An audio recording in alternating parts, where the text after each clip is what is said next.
Менің тұрақты көрермендерім, бүгін мен сіздермен капуста тұздалудың түрлерін бөлісетін боламын. Менімен бірге болыңыздар. Ал ендеше бастайық. Мен 5 морков тазаладым, сәбіз қызылша тазаладым. Сосын өткенде дочана екеуміз үйдің қасына келгенде бір кісілерден капуста алған болатынбыз. Сосын кейін тоғжан атай чеснок ашып қойды. Ал ендеше бастайық. Мынаны осындай теркадан өткізіп алайын деп тұрмын сәбізді.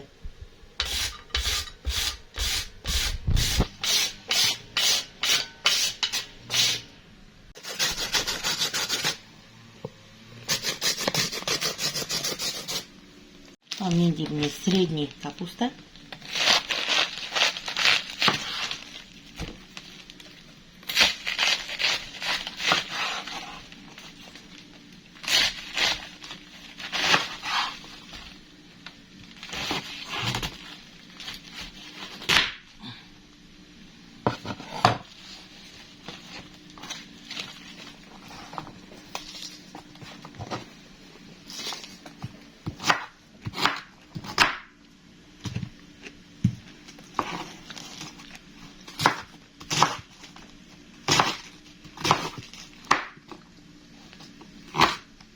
Капусталарды үлкен қып турап қойдым.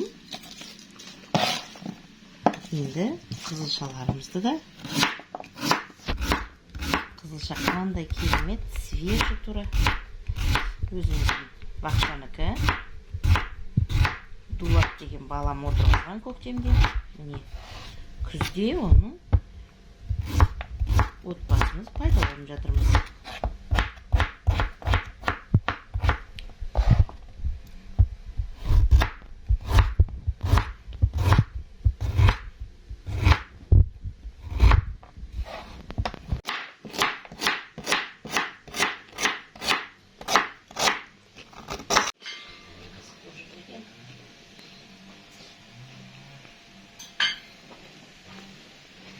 Құрметті көрермендер, мен ең бірінші банкама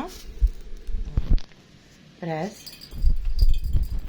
қарабұрыш салып алдым. Одан кейін бірінші қызылшаларын салып алайын.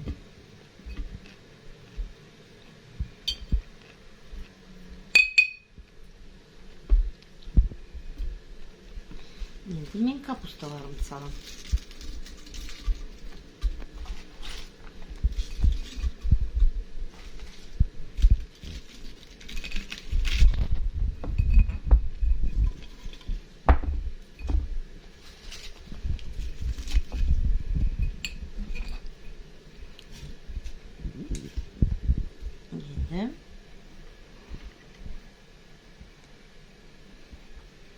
Морковты саламыз.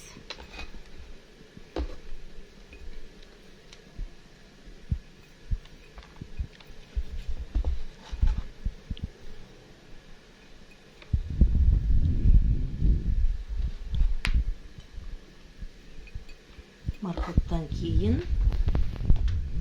енді бағанағы тоғжанның аршып қойған чесноктарын саламыз. Бір чеснок жіберейік.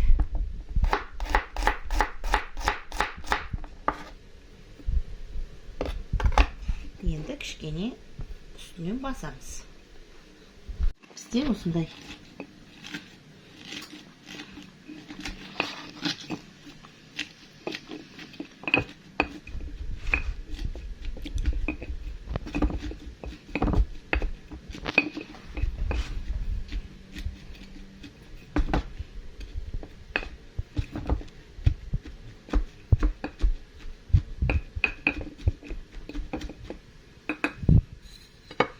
қайтадан қызылшамызды саламыз.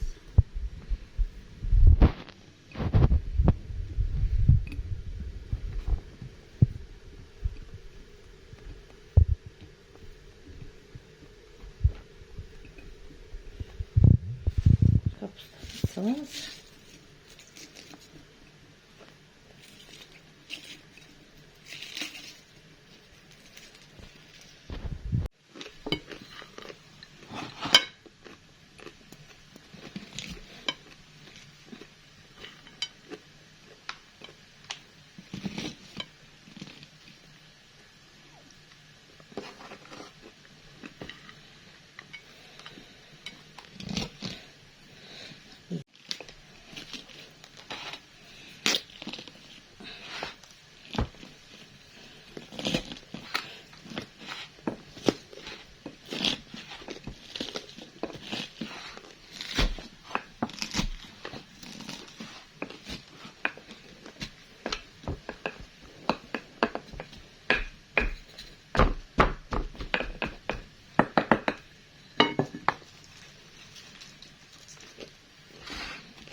саламыз.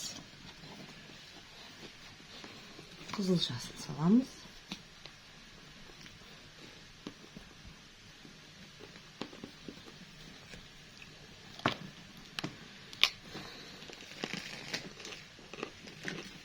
Енді бір банка жасайық.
Қызылша ма, енді немене капуста ма?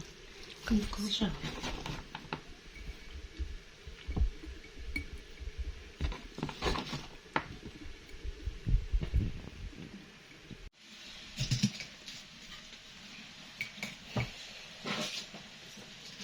Қалғандарымыз осындай болды міне. Қызылша, сәбіз, чеснок, бұрыш. Енді кәдімгідей қара бұрышты қосамыз. Енді оның арасында да қосып отырды. Тағы да бетіне салып қойайық. Бір ас қасық толтырып емес. Тұзымызды салып алайық.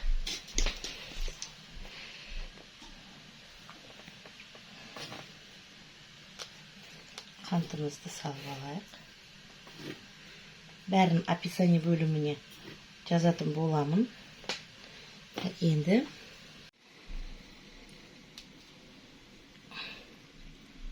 қайнақ суымызды құямыз. Кішкене басылса, жаңа аузым мұрнымнан шығып кетті.